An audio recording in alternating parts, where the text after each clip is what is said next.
Hi everyone, welcome to my channel. This lesson is about going to.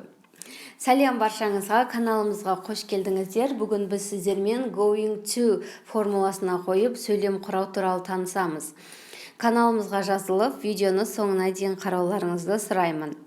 We use going to when we say what we have already decided to do, what we intend to do in the future.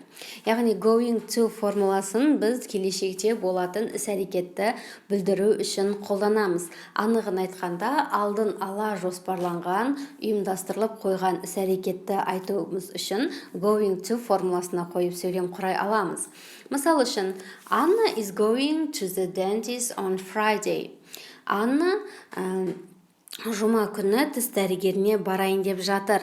Яғни, оның жұма күні тіс дәрігеріне бару туралы алдын ала жоспары болған. She has an appointment with the dentist. Яғни, ода тіс дәрігеріне жазылып қойған. Тағы мысал, I am going to buy some books tomorrow. Мен ертең кітаптар сатып алайын деп жатырмын. Мен әлі кітап сатып алған жоқпын. Яғни, кітап алу туралы менің жоспарым бар. Structure of going to. Subject plus to be plus going plus verb.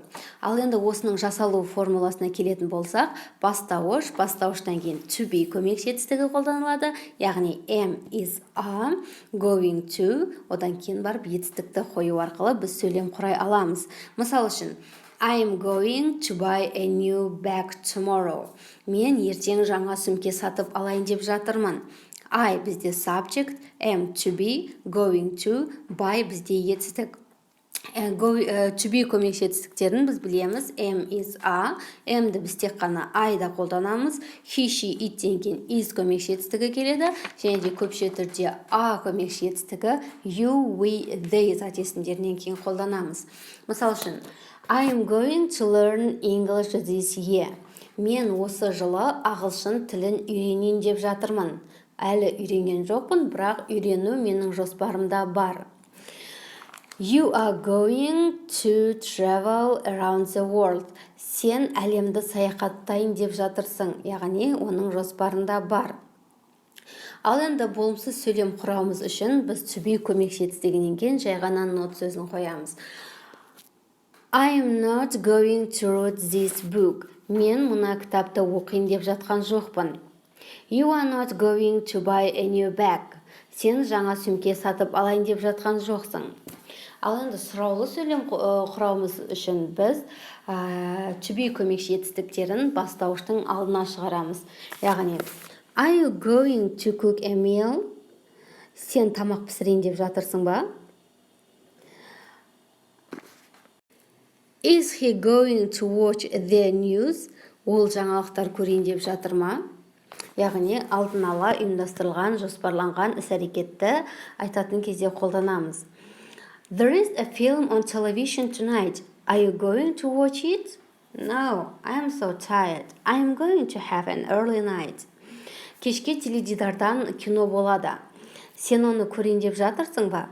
Жоқ, мен қатты шаршап тұрмын. Мен бүгін ертерек жатайын деп жатырмын. Яғни, ертерек ұйықтайын деп жатырмын. Яғни, анық жүзеге асатын жоспарланып қойған іс-әрекетті айтқан кезде осы going to формуласына қойып қолдана аламыз. Difference between will and going to. Talking about future action, we use both will and going to, but there is a clear difference between them. Will және going to сөздерінің бір-бірінен айырмашылығын біз екеуінде болашақта, яғни жүзеге асатын іс-әрекеттерде қолданамыз деп айттық, Ал енді willді біз алдын ала жоспарланбаған, яғни аяқ асты қабылданған шешімдерді айтатын кезде қолданамыз, ал going to'ді біз жоспарланып, ұйымдастырылып қойған іс-әрекеттерде қолданамыз.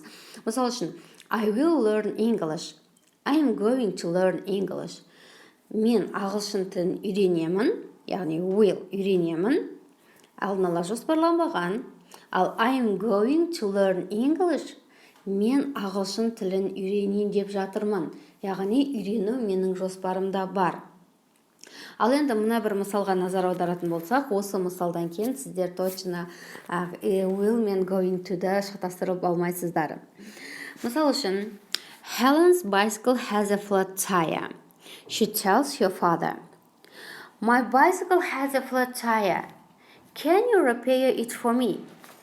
Okay, but I can't do it now. I will repair it tomorrow. Later, Helen's mother speaks to her husband. Can you repair Helen's bicycle? It was a flat tire. Yes, I know. She told me. I'm going to repair it tomorrow.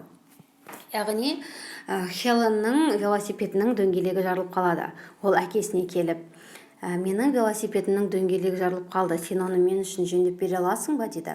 Әкесі, иә, жөндеп бере аламын, бірақ қазір емес. I will repair it tomorrow.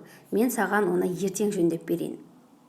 Ал енді сәлден кейін мамасы келіп айтады, Хеленнің велосипедінің дөңгелегі жарылып қалыпты. Сен оны жөндеп берші дейді. Ал әкесі, Yes, I know. Я, мен білемін. She told me. Ол маған айтты. I'm going to repair it tomorrow. Мен оны ертең жөндеп берейін деп жатырмын.